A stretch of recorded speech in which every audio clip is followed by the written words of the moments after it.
Pessoal, esse Coleção Mais Pesquisa, ele é de um trabalho que eu adoro, e foi muito assunto no final do ano passado e início desse. Eu tô falando do John Byrne, eu tô falando do Quarteto Fantástico. Você tava aí pensando do Omnibus? Não, eu não vou analisar o Omnibus. Eu vou analisar outro trambolhão, esse aqui. São as páginas em alta resolução da Artifact Issue do Quarteto Fantástico do run do John Byrne, pelo menos o início dele, dos 4 anos que ele ficou no título escrevendo e ilustrando, cara. Cara, isso aqui é demais, velho. Foi meu primeiro Artifact Issue e é uma aula de arte final, de disciplina de traço. Cara, é demais. A gente vai ver isso agora, não tem como resistir. Vocês vão adorar.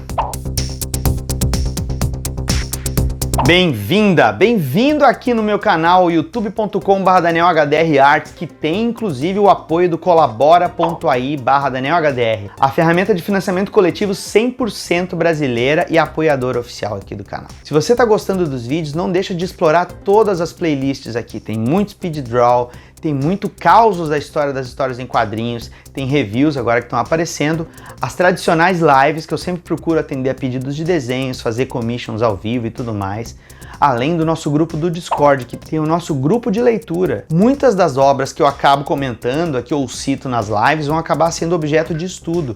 Então, se você curte uma história em quadrinho, gosta de ter uma análise mais profunda do que um simples review, você pode fazer parte do nosso grupo de leitura, tornando-se apoiador, no botão Seja Membro aqui, ou, como eu disse antes, no colabora.ai/DanielHDR. Mas só o teu like, só a tua curtida e teu compartilhamento já é muito legal. Então, se tu veio aqui curioso pelo vídeo, vamos lá. O John Lindsay Byrne nasceu no dia 6 de julho de 1950. Cara, eu nasci no dia 3 de julho de 1974. Quando eu soube que um dos meus autores preferidos tinha nascido 3 dias depois de mim, claro que não no mesmo ano, na verdade não significa porra nenhuma. Ele nasceu na Inglaterra e ele morava num condado. Essa infância em Staffordshire logo foi interrompida quando eles se migraram para o Canadá. Uma coisa muito louca, até porque eles foram e voltaram 2 vezes. E na imigração para o Canadá, eles acabaram residindo em definitivo em Calgary. E já nesse iniciozinho dos 8, 9 anos, a mãe dele ficava comprando blocos de desenho em promoção porque ele desenhava direto. Só que justamente por ele não ter material, ele nunca teve instrução de desenho, ele até comenta muito em entrevistas, ele sempre desenhava com caneta esferográfica. E isso, inclusive, ele julga ser uma das coisas que o deixou muito rápido. Ou seja, quando ele larga o lápis no papel, ele procura tomar decisões o mais rápido possível, com poucas linhas de esboço. A gente vai acabar até notando isso aí.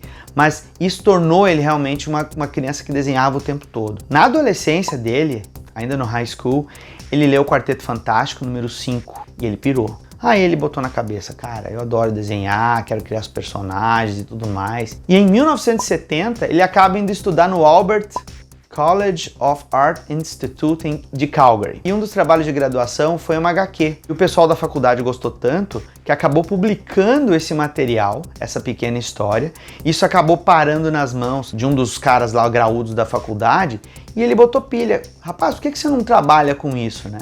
E na cabeça do Byrne, ele tinha dito, sim, eu quero trabalhar com quadrinhos, mas o sujeito entendeu que era ilustração. Só que o que aconteceu é que esse sujeito encaminhou ele, sim, para muitos caras de agências de propaganda de lá. E ele acabou indo pegar um emprego numa agência de propaganda chamada Hook Sings. E ele era uma agência de médio porte e ele fazia praticamente tudo lá.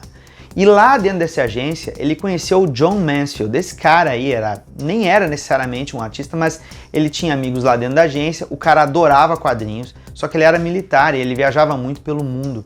E ele acabava conhecendo outros fãs de quadrinhos também, em convenções menores e coisas do tipo. Acontece que esse John Mansfield levou muito dos trabalhos dele, que ele levou como xerox e até exemplares dessa revista que foi publicada na faculdade, para outros fanzineiros da época. Para você, jovem mancebo que não sabe, um fanzine, revista independente. Hoje em dia, muita gente faz digital, mas tem gente que faz old school no papel. O material do Byrne acaba parando na mão de 2 jovens fanzineiros chamados Bob Litton, o Bob Litton, que ajudou a fazer arcos memoráveis do Homem de Ferro, e o Roger Stern, que trabalhou com o Byrne rapidamente, mas é muito lembrado pelos fãs em histórias do Capitão América, na época mesmo que ele estava fazendo os X-Men. Pois ele começou a colaborar com o zine desses caras. O nome é complicado, eu até tive que ler aqui. É o Contemporary Pictorial Literature. Ele começou a publicar pequenas HQs do Byrne, tiras, às vezes ilustrações para artigos, contos sci-fi, coisas do gênero. Acontece que o Byrne, ele ganha em 1971 dos pais uma passagem para Nova York e ele botou na cabeça, eu vou levar esse meu material que está saindo nos fanzines e vou mostrar nas editoras. Aí ele foi na Marvel, foi na DC, foi na Warren Publications e levou um não. Os caras, todo mundo, a maioria do pessoal disse, ó, moleque, vai embora e quando tu tiver bom, tu volta. Ele voltou muito desiludido, ele pensou, vou levar esse negócio só por hobby, colaborar pra fanzine aí e vou enfiar a cabeça aqui na agência e seguir trabalhando. Nessa persistência por querer mandar amostras, ele pegou trabalho na Charlton. E ele aí, inclusive, começou desenhando um gibi do Carangos e Motocas. Era um cartoon da Hanna-Barbera, tá aparecendo a capa aí. Ele ganhou 50 pratas, inclusive $50 por página. E ele não tava gostando, sabe? Porque ele tinha que seguir o estilo que era o padrão lá da Hanna-Barbera e os caras pediam para deixar o desenho mais bobo. Ele implorou pro pessoal da Charlton passar um material que não fosse só de licenciamento. E ele começou a trabalhar com 2 séries de ficção científica. O Doomsday One e o Space 1999. Esse material todo em 1974. Quando o Byrne começa a trabalhar com a Charlton, vai ganhando um pouco mais de prática, confiança, ele acaba tentando material na Marvel seguido e ele consegue pegar uns freelas. Inclusive, o primeiro material que ele fez foi um anual da tumba do Drácula. Os fãs comentam assim, cara, nem parece o John Byrne, até porque a arte final não era dele. E realmente ficou bem diferente. Não dá pra esquecer, a gente tinha o Gene Colan na revista, então tinha muito aquele aspecto um pouco fotográfico, às vezes até dramático. Falar em dramaticidade, o John Byrne, sempre fã do Neal Adams, ele leva um pouco desse esquema da figura dinâmica e acaba impressionando o pessoal que trabalhava no gibi do Iron Fist, o Punho de Ferro.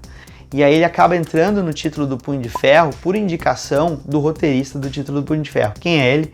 Chris Claremont, meu amigo. Conhece o Byrne nessa época, vê o potencial do cara e ele chama ele para ilustrar não só as histórias que ele estava escrevendo do Punho de Ferro, mas também o gibi Marvel Team Up, que era o gibi que trazia sempre o Homem-Aranha com outros personagens da Marvel. Esse gibi, sendo feito os dois ao mesmo tempo, acabou sendo muito interessante para o John Byrne, porque ele ia praticamente uma vez por mês para Nova York, ele morando no Canadá, não esqueçam disso. E aí ele pegava um quarto de hotel barato, lá mesmo no centro de Nova York, passava às vezes uma semana inteira hospedado no hotel, desenhava as 2 revistas no hotel e entregava as 2 revistas prontas, no lápis. O pessoal da Marvel adorou. Acontece que essa produtividade do Byrne colocou ele no título dos X-Men, que estava bimestral, que tinha o Dave Cockrum, que estava ilustrando, se você sabe bem, a gente já citou isso aqui no caso da história das histórias em quadrinhos, em que o Cockrum foi o cara que ajudou a criar os novos X-Men, e o Byrne se torna o artista fill-in do Cockrum, ou seja, toda vez que o Cockrum não conseguia completar as páginas da edição, o Byrne ia lá e fechava a história. Quando o Cockrum fica incumbido de ser o diretor de arte das capas da Marvel, o Byrne assume o título dos X-Men e aí ninguém segura. Só que ele usou muito dos X-Men para treinar a veia dele de roteirista. Acabava acontecendo nas páginas dos X-Men, coisa que de certa maneira gerou bastante tensão criativa entre ele e o Chris Claremont, e ele queria era mesmo escrever e desenhar o título que ele leu quando ele tinha 8 anos de idade. O Quarteto Fantástico. E acontece que ele conseguiu isso. Tá certo que a duras penas, ele foi obrigado a ter que escrever e desenhar também a Tropa Alpha, que era uma equipe que ele tava cagando, mas as histórias são ótimas. Ele ficou 4 anos na revista do Quarteto. E essa edição que a gente vai destrinchar agora, nada mais é do que algum apanhado do primeiro ano dele, praticamente, na revista. Porque esse material é gigantesco. Quem comprou o Omnibus, ou quem pensou em comprar o Omnibus, viu o trambolho que é, né? Pensem bem, 4 anos dentro da revista. Aqui só saiu o número 1, né? O volume 1 do Omnibus. Só que aqui a gente vai ver as páginas em natura, em alta resolução, com todos os erros, anotações, guaches e remendos e whatever. Eu tô louco pra ver isso com vocês, gente. Bom, e aqui tá a minha belezinha. Como eu disse no início do episódio, foi meu primeiro Artifact Issue, ou nesse caso aqui é uma Artist Edition. Não tem todas as edições do primeiro ano do Byrne dentro do quarteto. Escrevendo, desenhando, arte finalizando, grande maioria das edições. Ela foi lançada alguns anos atrás. Eu tinha ido para Nova York Comic Con com a galera ali da Chiara e o Ivan da Costa, meu amigão Ivan da Costa, sabendo que eu adoro John Byrne, que eu já estava querendo comprar uma dessas edições, né? ele circulando pelo evento, ele chegou assim: Daniel, tem uma artifact issue lá das páginas em alta resolução do Quarteto Fantástico do Bernie, você vai querer? Aí eu falei, cara, pergunta se macaco quer banana. Claro que eu quero. O tratamento dessa capa aqui já é demais, cara. Ele tem o verniz aqui, ó, no logo, também aplicado aqui nos personagens em primeiro plano, já para dar essa ideia de colagem. E tu tem toda a integridade do método de montagem da época, com todos os seus remendos, erros, rasuras, sujeiras. O cara pode até pensar assim, não, isso aqui tá sujo. Não, cara, isso aqui era do original. Aqui no verso tu tem um tratamento mais básico, né? Apenas pegaram uma imagem ali com o Bernie representando a primeira aparição do quarteto, também com tratamento de verniz, mas vamos lá, porque isso aqui é um trambolim. Não é tão grande, aliás, a diferença é relativamente pequena para aquela ali do Cavaleiro das Trevas, mas geralmente os formatos padrão dessas edições é tal o corte do original. Aí tem os concepts lá do que o Bernie já estava planejando, e já vou dizendo de antemão, assim, gosto muito desse visual, ele é bastante vintage, bastante retrô, e o Coisa, cara, é um dos poucos artistas que conseguiu fazer o Coisa tão expressivo e dinâmico em gestual como que o Kirby fazia. Ele conseguiu ficar no meio termo da representação básica dos músculos que ele já fazia nas artes dele, né, com os personagens, mas pegando todo o shape meio cartunesco do Kirby, as variações de peso de linha. Isso aqui é uma arte bem ampliada. Eles pegaram um tamanho A13 e estouraram ela na diagramação. Ó, aqui a gente já tem Fantastic Four 232, 38, 241, 243, 247, 261 e ainda tem páginas do What If, o que aconteceria se eles não tivessem ganhado os poderes deles, né? Então a gente vê que não é uma edição corrida atrás da outra, é o que eles conseguiram pegar. Imaginem, cara, 4 anos escrevendo, desenhando, arte finalizando um título. É um volume de originais muito grandes que já foram muitos deles vendidos, alguns podem ter extraviado também. A gente está aqui falando também de um período que os originais demoravam para voltar pro artista. Quando voltavam, mesmo um cara como o Bernie, sabe? Que a gente foi ter esse tipo de retorno do original pro artista muito tempo depois. Para vocês terem noção, isso aqui foi produzido em 81. Como eu falei na introdução, logo após a saída dele do título dos X-Men. E a gente nota já toda a empolgação dele, quando ele pega e assume o título inteiro. Porque ele já tinha feito material antes. Mas olha só. Essa figura aqui com o Diablo, né? Todo o letreiramento feito à mão, cara. Olha isso. E uma variação de materiais muito grande. Além, obviamente, da questão de luz projetada, tu tem o uso de pincel bastante para preenchimento de linhas de elementos em primeiríssimo plano, como é o caso das velas, os candelabros e o próprio caldeirão para fazer essa textura meio, parece orgânica, parece raiz, tu não sabe o que é isso aqui, né? E os personagens, essas miniaturas, essas action figures customizadas do quarteto, todas feitas com uma caneta técnica para deixar a escala do desenho menor, né? Para vocês verem como esses originais, eles são de uma época em que tu tinha um determinado procedimento para letreirar, para fechar o arquivo na gráfica e tudo mais.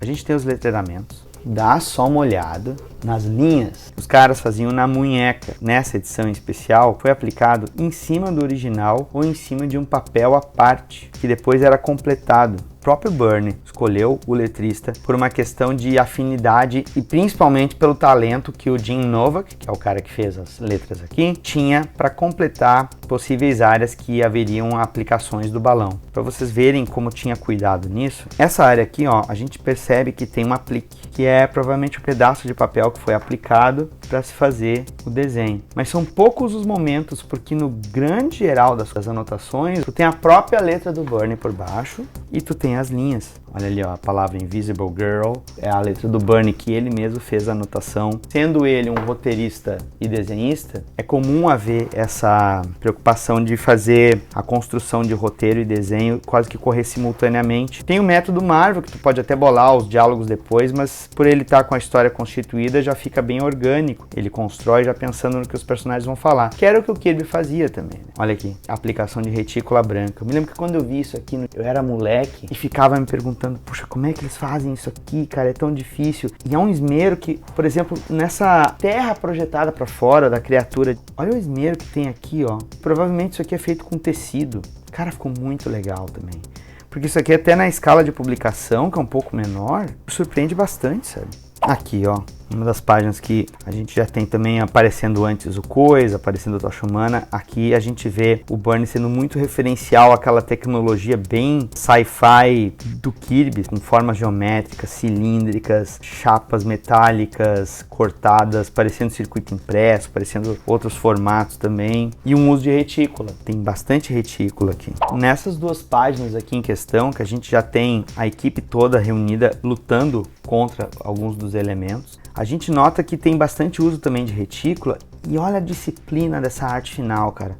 O sujeito escrevia, o sujeito desenhava, o sujeito finalizava o gibi inteiro. Olha o nível de detalhe desse absurdo aqui, cara. Tu tem muita escala diferente de coisas. E são enquadramentos bem simples que vão mantendo o ritmo de narrativa.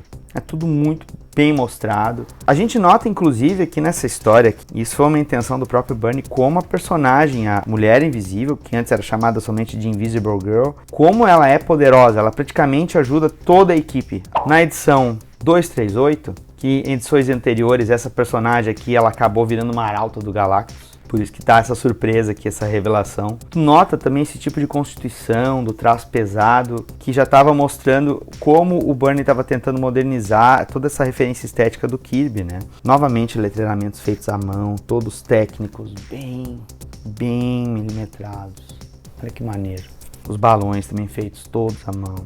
Muito pouco ajuste, retícula aplicada, escalas diferentes de traço. Muito legal.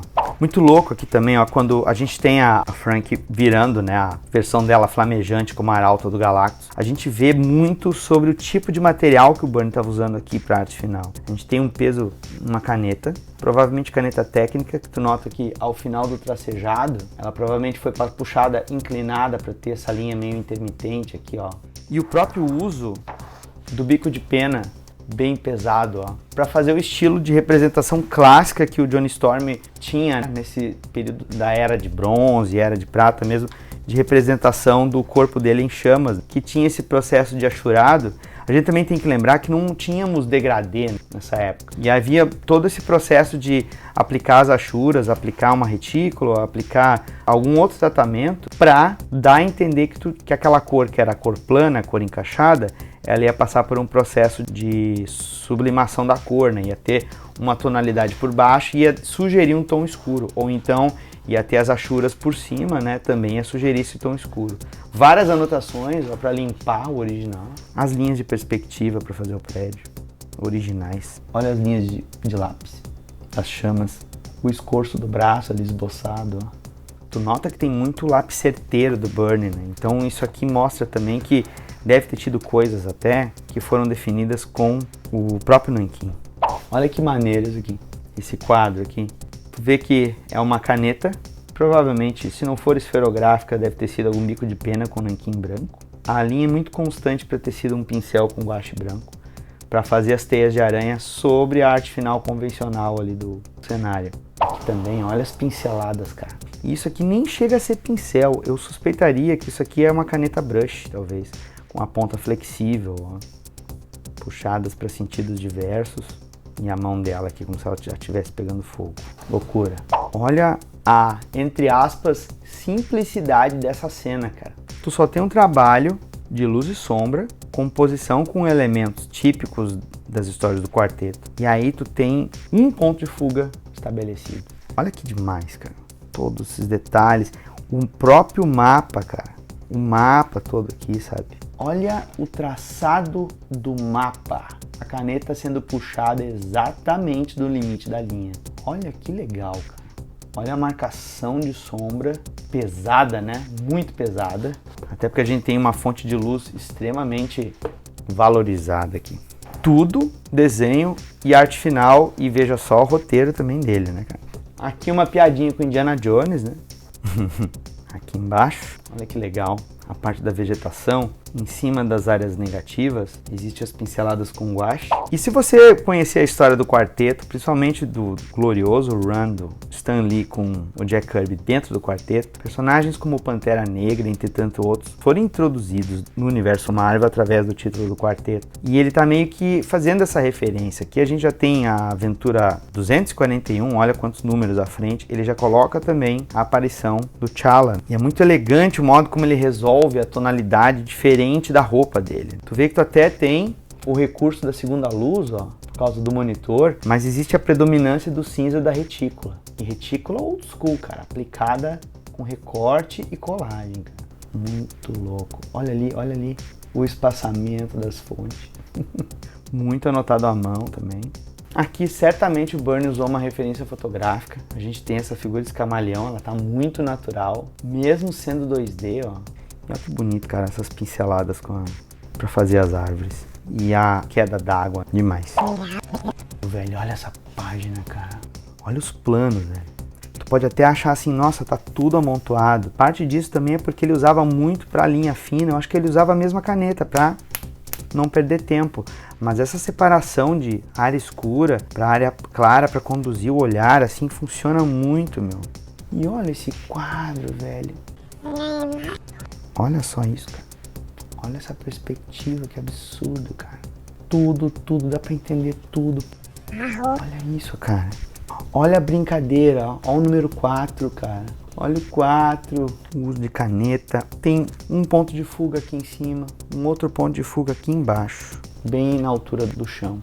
Um uso para representar um vitral, aí na escala do gibi ia ficar menor, né? Só com linhas sobrepostas, simples e funcional. E aqui, ó, para as decorações de arquitetura, foi feita uma área negativa e ele com a caneta esferográfica ou um pincel, eu acho que é uma esferográfica, tipo uma posca, foi feito todo o acabamento, ó. Geralmente, quando vai localizar alterações, são muito mais pontuadas no letreiramento. São poucos momentos que tu tem uma alteração e é o controle dele fazendo o desenho e a arte final do próprio trabalho, né? Então existe um conhecimento do próprio traço muito grande aqui, saber como aplicar o nanquim. Só que ele teve auxiliar, só que ele se virou. Pois então, nesse momento, a gente sabe que fica tendo o quê? O primeiro momento exclusivo do canal.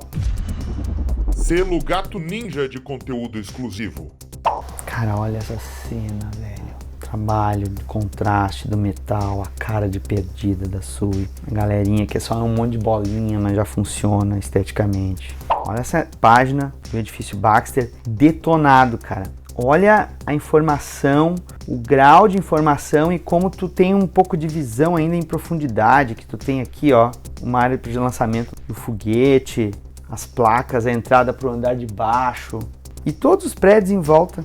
E como sempre, né, informações importantíssimas para o nosso amigo colorista. Dark. Except 3 remaining floors of Baxter Building. Light coming up elevator steps. Então ele estava até comentando assim, olha, é para deixar algumas áreas chamuscadas, outras áreas com cor aparecendo mais e ainda vai ter uma fonte de luz do maquinário do elevador. Demais, velho. E ó, eu quero que vocês reparem uma coisa, cara. Aqui, ó. Olha nos créditos aí. Story Art. Ou seja, ele ficou firme. Um ano inteiro segurando a onda de produzir 2 revistas mensais, roteiro, desenho e arte final. E aí, meus velhos, a gente tem o Galactus começando a definhar. Ele tá com fome. Realmente tá morrendo. Ele vai pedir ajuda pro quarteto. Olha. Olha só isso aqui, mano. Que simples, isso aqui é tipicamente Kirby, ó. Mas olha as linhas feitas com a caneta, as convergências, os traços. Esse detalhe aqui, ó, dos prédios. Saca como é que ele fez isso? Ele usou o estilete no papel, cara. Ele arranhou, ele passou o estilete em diagonal, rasgando o papel para dar esse aspecto. Isso aqui não é papel couché. Muita gente faz isso no papel couché, né, para conseguir efeitos de linha fina com a beira da lâmina e tal e coisa. Mas é feito num papel áspero mesmo, num opaline da Marvel mesmo que eles mandam. E o loucura também aqui, ó, ele regride, né, o estágio do coisa ao visual dele mais do início, que ele parecia uma maçaroca, um chicletão, assim, justamente porque aquele visual, o das pedrinhas, que foi surgindo depois, à medida em que o Kirby sistematizou o desenho dele, ele não estava conseguindo dar conta, porque era trabalhoso para Dedel, então assim, ficava mais orgânico, ele resolvia com o pincel mesmo. Cara, até as cenas funcionais, velho. Olha isso aqui, cara.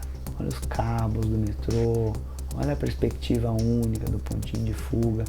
As áreas negativas para separar as luzes. É demais, demais. Velho, olha isso aqui, cara. Olha isso aqui, velho. É só mancha preta com linha. Olha como fica forte aqui, cara. Como funciona, cara. E tu vê a disciplina da arte final dele quando tu pega um quadrinho que tu tem uma luz saturada, caneta técnica, extremamente pragmático ali.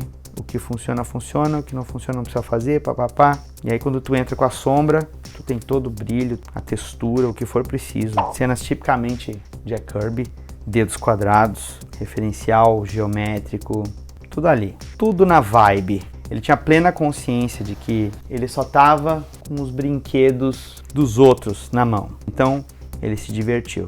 Aí começa a ter os crossover, né? Porque aqui a gente tem a morte do Galactus, suposta morte. Chega lá os heróis, o Thor aí, Capitão. E tu nota que tu tem aqui o veículo que é aberto, Thor tá na ponta dele. Mas é uma cena extremamente sintética que tu consegue botar eles em escorço, a profundidade. Tem aqui o nosso ponto de interesse, mas como o diálogo é do Thor, mão, cabeça, estão todos no centro de visão, que o centro geométrico está aqui, né? Então a pessoa vem do balão para ele, para o Galactus, para o Capitão, que vai falar por último. Funcional para preciso. E aí, sai de baixo que vai cair, velho. Cambaleia, tá fraco. E claro, né? Uma página que foi vendida. Pegaram aqui, ó, um scan da publicação quando saiu em preto e branco. Provavelmente que tem Aranha, Demolidor, traço do Byrne. Não é uma coisa muito fácil de se achar. Doutor Estranho aí, ó. E é muito legal também, né? O próprio Doutor Estranho dele tem aquela pegada do Steve Ditko, os dedos finos. O olho meio parecendo oriental, sem ser, sabe? Ele tinha muito esse esquema de referenciar, ainda tem, né? De referenciar bastante a estética da primeira versão dos personagens. E cara, não preciso nem dizer, né? O coisa é arremessado, feito estilingue, dá-lhe uma na fuça do Galactus e o Galactus cai. Que cena, cara. Eles conseguiram localizar o original disso aqui, velho. Olha o prédio desabando aqui, cara. É muito Super Sentai isso aqui. Começa a chegar uma das histórias que realmente quando eu vi as páginas me caiu os boteados do bolso, velho. Começa a ter essa aparição do Dr. Destino. Essa página evidentemente foi vendida, né? Velho, olha isso, velho! Olha isso, velho! Olha! Tu entende tudo? Fica aqueles loucos querendo fazer cenário, mete silhueta aqui, silhueta colar, tem silhueta, tem ângulos diferentes, mas tem cenografia pura, mano. E tem tudo quanto é material nessa...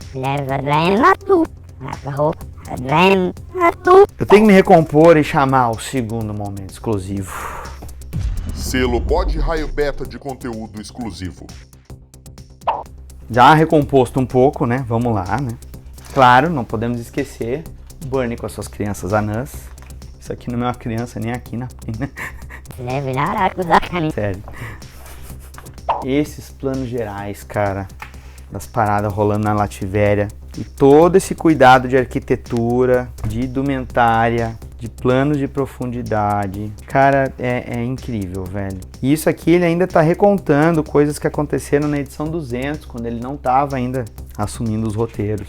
Como ele tá pegando personagens clássicos e ele ainda tá referenciando uma fase clássica, você acaba tendo momentos que são meio que iconográficos dos personagens, porém, ele precisa deixar a história fluir. Então tu tem a típica cena, né, do coisa rolando o asfalto, o piso e ainda fazendo os robôs lá, que estão tentando deter eles, sendo enrolados como um gigantesco rocambole ou um bolo de rolo. E a gente tem um quadrinho como esse, ó, enxutaço, que tu tem primeiro plano, segundo plano e terceiro plano. Aí você bate o olho e fica assim, não tem cenário no fundo. Obviamente tu tem toda a estrutura dos balões, mas tu tem essa disposição de planos para estabelecer ordens em prioridade do que a pessoa tem que ver. Esse é o centro geométrico. E o centro de visão está em 4 áreas de interesse aqui. O diálogo dele está nas áreas de interesse superior, tanto que os personagens estão bem aqui, mais ao centro, note bem. Então são áreas de interesse distintas. O próprio Reed Richards, que é o primeiro a falar, ele está no canto esquerdo. Então ele é priorizado aqui, ó, na primeira área de interesse de visualização, que funciona quase como um Z. E aí a gente termina a página tendo os robôs tudo destruído, né? Ótimo, funcional, tal. E o peso do traço, ele já dá a ordem de visualização. Então, o primeiro plano está bem perto, traço pesado. Os planos mais ao fundo, ó, traço um pouco mais pegando leve. Se fosse ter todo aquele detalhe, balão, flecha de balão, tudo isso ia ficar confuso. Aí ele escolhe deixar enxuto, apenas alguns elementos cenográficos. E aquela cena que eu mostrei antes, ela acaba sendo uma estupidez de ágil, mas notem que elementos que poderiam ficar embaralhados, eles estão dispostos em áreas estratégicas. A começar o próprio coisa, todo composto de pedrinha, que ele já tinha voltado a ficar na forma dele facetada, e tu vê que essas áreas estão em regiões claras do desenho, onde não tem nada competindo. No máximo aqui tu tem essa soleira, um iniciozinho aqui do corrimão e da escadinha, mas é muito pouco, até as sombras das pedras estão localizadas. E a flecha do balão, ó, está numa área predominantemente preta, que seria essa sombra recortada aqui, ó. Quando tu tem o outro balão que está na base, tá aqui, ó, numa área preta também, da sombra do rocambole gigante de concreto. E o próprio rocambole e o coisa, eles estão em áreas de interesse, ó, centro geométrico e centros de visão. O teu core de cena, né, o que tu tá realmente preocupado é aqui, ó. Ah, não vou fazer nada então, não precisa. Ele quis fazer, porque ele é novo. Só por isso. E aí nessa cena, cara, olha aqui, um recurso de down camera, mas logo te entrega uma ideia de que ou provavelmente isso aqui é uma inclinação no terreno, ou foi aberto um buraco gigante por causa do que o Ben Green fez aqui. Porque daí tu tem os camponeses chegando lá na beira e eles estão lá para baixo, e olha como a down camera, ela é resolvida de uma maneira muito funcional. Tem o que aqui?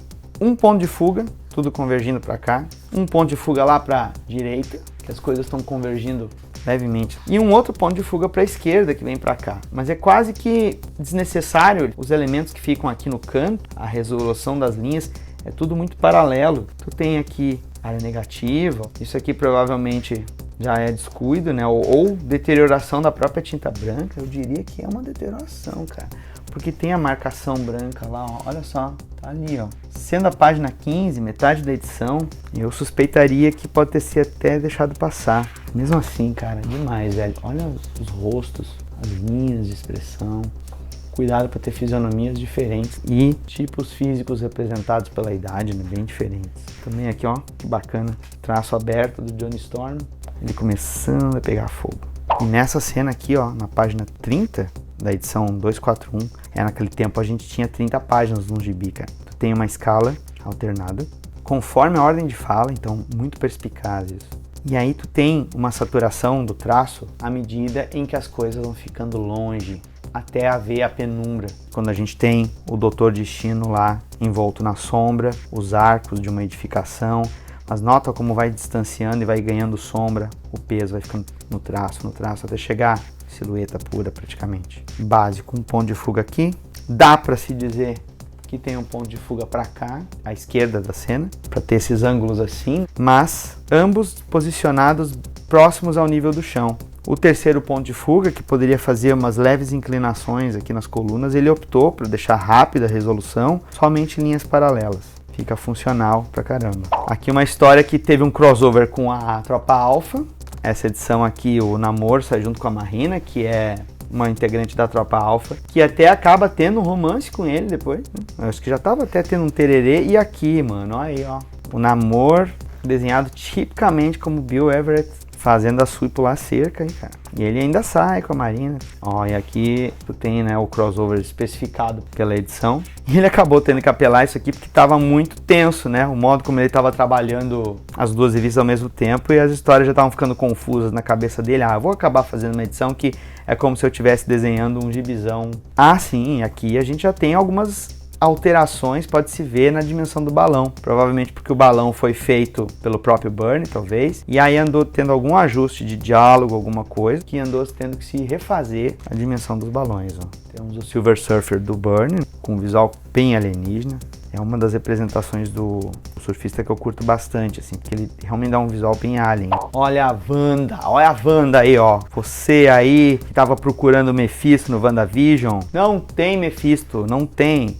Pelo menos não aqui, né? Em outras edições mais adiante, talvez. Aí tá o Visão, ó. A Wanda tá aí. E eles estão tentando localizar o Reed Richards. Essa história aqui é um julgamento. O Reed Richards está sendo condenado por um tribunal intergaláctico pela morte do Galactus. Só que eles só conseguiram estas páginas aqui. Porque as páginas seguintes, o próprio John Byrne aparece. Eles já pulam aqui pro retrospecto da origem do Quarteto Fantástico aqui, ó. Que o Byrne meio que acaba fazendo uma homenagem em vários momentos da história, espelhando ela com as representações que o Kirby fez. E ele também tenta emular mais o traço do Kirby. E aí entra o Vigia na jogada. Aqui a gente vê claramente o uso de colagem fotográfica, cara. Coisas que o próprio Kirby tinha feito nas 2 edições da saga do Galactus, quando o Tocha Humana tenta localizar o Nulificador Total, né? Que tinha montagens do Kirby. E aí ele procura usar o mesmo recurso também. A gente nota também que o Vigia que foi desenhado aqui, ele é reaplicado aqui embaixo. E é uma fotocópia, tem até uma outra tonalidade. E os personagens também foram redesenhados em outra postura. Nunca. Cara, olha isso, velho. Cara, olha essa cena, cara. Ai, não gosto de fazer perspectiva. É porque tu não sabe, malandro. Olha isso aqui, cara.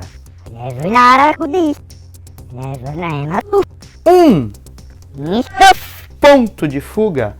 Olha como o treco, a frota inteira, cara. Tu tem diferentes designs de nave. Tu tem até referência galáctica, Battlestar Galáctica aqui, ó, as naves. Eu não duvidaria que isso aqui é Enterprise também. O Byrne é Tracker? Tu vê o grid, né? Ah, tu não tá vendo? Então eu te mostro, malandro. Aí, ó. Olha as linhazinhas de perspectiva. Olha o esboçadinho do lápis aí, ó. Olha aí. Tá tudo ali, cara. Que demais. Nossa, cara. Olha essa cena, velho. Olha isso, cara. Muito perturbador. Complexo e aí o cara pensa, não, o desenho dele é muito certinho, olha como era mais jogado aqui. Aqui ele já estava começando a deixar a arte final dele mais orgânica, ele deixava os materiais, seja pincel, bico de pena, sabe, não ficava tentando fazer o traço perfeito, porque ele sabia que isso aqui era meio uma simbiose, né? Tu tinha o traço junto com a cor e obviamente uma escala menor de publicação, tu consegue um efeito gráfico único, cara. Olha os Kirby Crackle, velho. Ou Kirby Dots, se você quiser chamar. Yeo! Tá quase pra botar um yay! Olha o Ben Green levando choque. Olha como ele tá geométrico, né? Terceira personificação do Coisa, né? Que é depois daquela fase chicletão que ele regrediu. Ele deixou ele mais geométrico ainda, mais próximo do Kirby, né? Sabe? Muito mais geométrico. Ó. É muito expressivo, cara. Animação pura. Olha aí, ó. Olha as achurinhas. Ai, quem inventou as alchuras foi o Jim Lee. Não. Foi o Gustavo Doré? Não, também não foi. Cara, que demais, hein? Cara, agora o caldo vai entornar. Entra a Lilandra, o Superman de moicano e o queixo de saco enrugado lá do Skrull. Porque o quê? Porque a gente tem que ver o julgamento de Reed Richards, né? Só que não tem página aqui, né? Deve ter sido difícil pra... E aqui a gente tem essa história do What If, que ela é muito inusitada, porque tu tem a história do Quarteto Fantástico sendo recontada, porém, os personagens do quarteto não vão ganhar superpoderes. Eles ficam praticamente como os desafiadores do desconhecido. Tu nota aqui que é roteiro e desenho dele, mas tu tem um acabamento diferente. Acho que aqui deve ter sido, eu não me lembro quando foi a produção dessa história, se teve um hiato, mas a gente já tá falando de dezembro de 82. Então foi durante o run dele do quarteto. Ele de certo quis fazer essa história porque, mano, é o quarteto, entendeu? O quarteto tá na minha mão, eu vou fazer. A gente tem a origem clássica, novamente uma cena dos raios cósmicos atacando a nave de fora pra dentro, feita com estilete, cara. Olha o arranhado do papel. Isso é muita confiança, mano. Tipo assim, eu quero que fique diferente. Passa o estilete. Eu sou o John Byrne, eu consigo. E aí tu tem uma outra pegada da história. Como se o Byrne estivesse fazendo uma releitura da história clássica do quarteto com a modificação de que tu não tem os superpoderes aí. Então tu tem os personagens humanos, tu tem os militares, tu tem os maquinários científicos, tudo aquilo que a gente já conhece, só que é uma outra conclusão, né? Olha esse quadro aqui, ó, que postural difícil pra caramba, cara, de projeção do corpo. Ele vai caindo. Que louco. Tchê, e aqui ele rasgou, cara. Olha ali, ele rasgou o papel pra dar o esquema do sinalizador, ó, das faíscas estourando. É saber o que faz, meu. Olha esse peso aqui. Começa com o negativo e vai até a luz, né? Porque o outro tá com o sinalizador lá, né? E aí a gente adentra o primeiro encontro deles com o topeira. Essa decoração aqui lembra muito a padronagem que fazem no manto do Doutor Estranho, só que com uma caneta mais espessa. E é legal a gente notar a diferença de material. Aqui houve, obviamente, uma concentração maior de tinta, mas as estátuas que estão em primeiro plano, se a gente observar, elas têm uma outra tonalidade no traçado, porque provavelmente ele fez com pincel. A gente nota no joelho dela ali, ó a pinceladinha, o traço mudando de espessura, e no que retirou o excesso do grafite, o pincel tende a fazer isso, tá? Às vezes ele fica um pouco mais desgastado, porque o papel não sofreu um atrito com uma ponta para esfregar a tinta. O pincel desliza sobre o papel e aí a tinta fica mais superficial. Tu vê que até o topeira sabe que a Terra não é plana, né? E aí a gente entra numa seção, ó, que são as capas, que é um caso à parte. Antes de eu começar nessas capas, eu vou ter que entrar no terceiro ou quarto. Você já sabe qual é o momento do canal, eu ainda tô delirando aqui, velho. Selo pelo de Marta de conteúdo exclusivo. E aqui, algumas páginas. Olha isso, cara. Olha que cena. Não, gente, olha só. Amanda vai ter que pegar alguma música minha aí, sei lá, qualquer. Eu vou pegar, acho que eu vou pegar a Hunger, aquela que eu fiz do Speed Draw do Galactus com o surfista. Vocês têm que olhar isso aqui, cara. Olha essa arte aqui, velho. Só na caixa, DJ!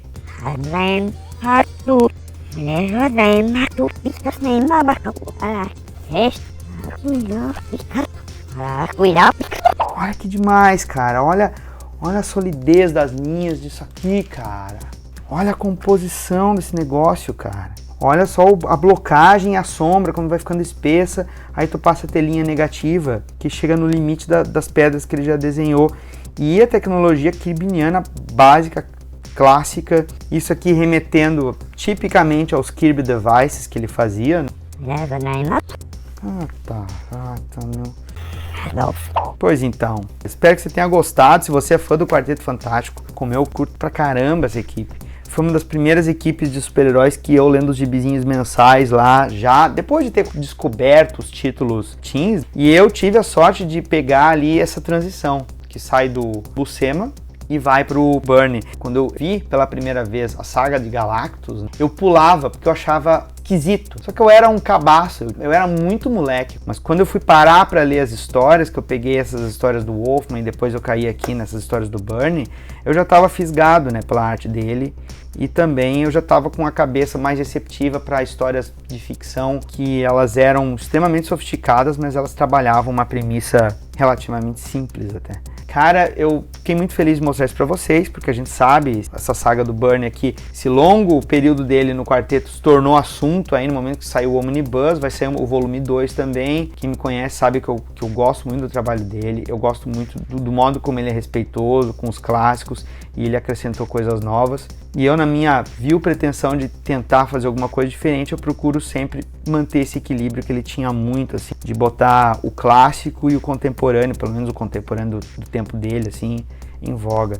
Gostou? Eu espero que sim, meu amigo, porque se você gostou, por favor, compartilha, divulga. Posso que você já tinha lido isso aqui quando moleque, tu não tinha visto isso aqui, talvez tu tenha até esbarrado em scan, mas com esse requinte todo aqui, é o nosso esforço para passar isso para vocês. Assina o canal, né? Ou seja, inscreva-se no canal. E se você está apaixonado pelo conteúdo do canal, quer dar uma força pra gente, você pode comprar as publicações que estão sugeridas na descrição do vídeo aqui, através dos nossos links. Já nos dá uma força. Quer ir mais fundo nessa parceria com a gente?